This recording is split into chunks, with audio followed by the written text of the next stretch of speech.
A very good afternoon to everyone present here, distinguished guests, and my dear friends.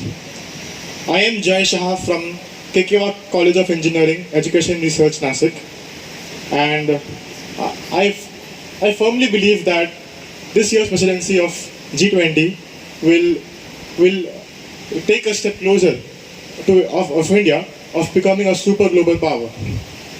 Vasudhaiva Kutumbakam.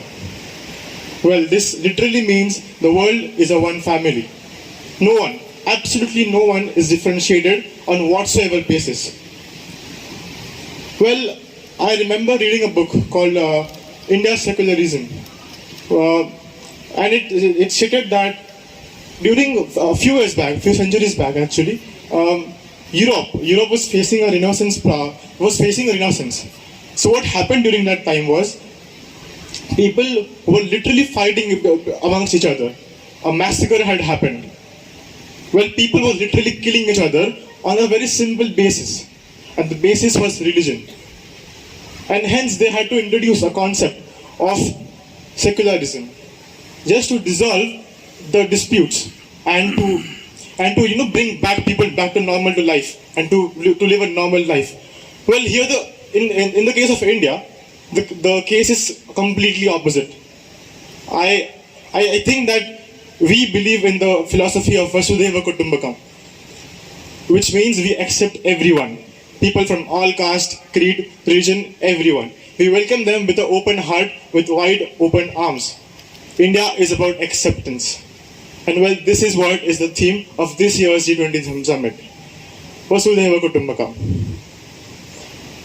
I remember another instance at this moment, which happened in Chicago, at the Parliament of World Religions, when Swami Vivekananda ji spoke first 5 words of his speech, and those were, "My brothers and sisters of America," and there was a thunderous and disastrous clap that was in the Parliament, and that went on till 2 minutes.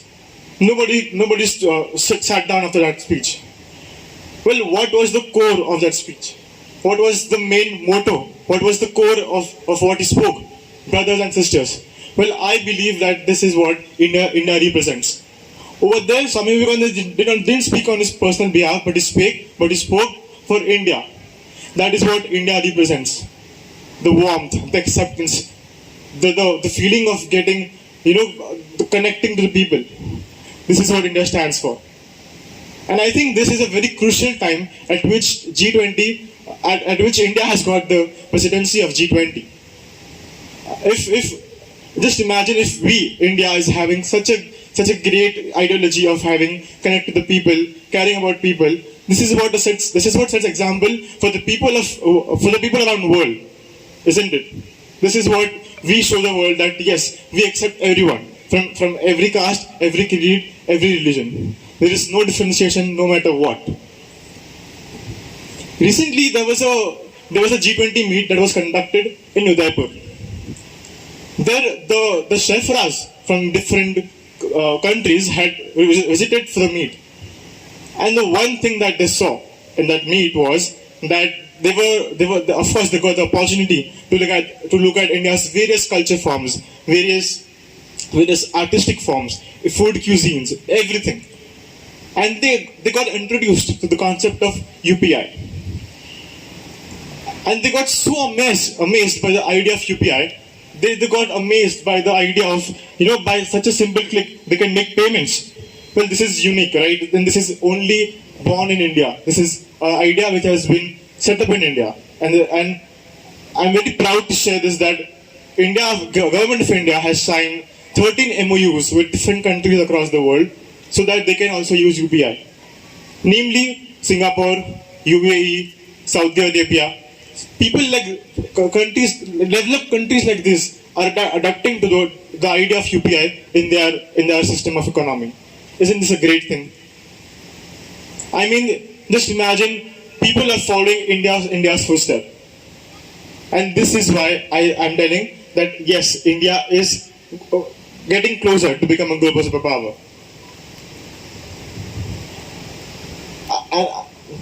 Also, I remember that reading an article on Twitter the other day which stated that it had a pie graph showing the future. But it was predicting the GDP of India's and India and much other countries. To my amaze, to my surprise, I read that India's GDP is going to grow by 4.5 to 4.9% in the next upcoming year. Well, this is a very remarkable achievement that India is going to achieve.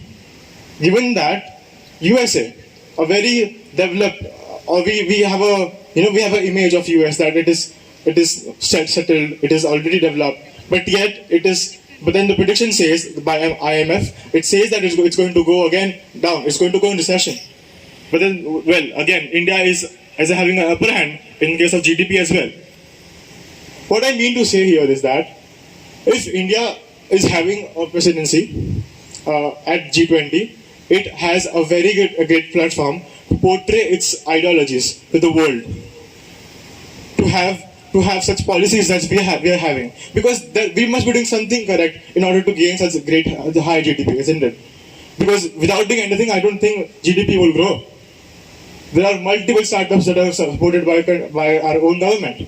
There are multiple unicorns that are coming up every month in India. In fact, for a matter of fact, India is the third highest country with highest number of unicorns in this world.